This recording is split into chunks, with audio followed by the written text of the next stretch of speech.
anda, 60% penumpang GPV sejak dari 2017 adalah dari Brunei. So, ini cara kami ucap terima kasih. Pengalaman indah saya hadir di bumi Brunei untuk kali yang pertama.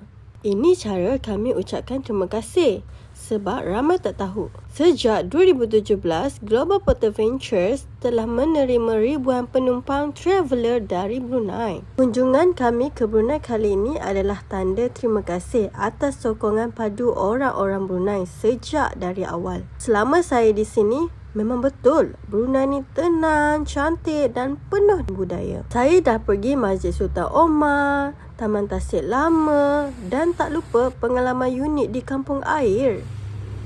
Saya juga ada pergi melawat The Mall di Brunei. Jangan lupa komen nak travel kalau korang pun tengah plan datang ke Brunei.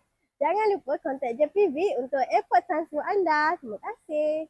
Orang yang nak tour Brunei, jangan lupa kontak hrservice.bn. GPV ingin mengucapkan terima kasih kepada hrservice.bn yang sudi bawa saya jalan-jalan di Brunei kali ini. Semoga jumpa lagi. Happy travelling.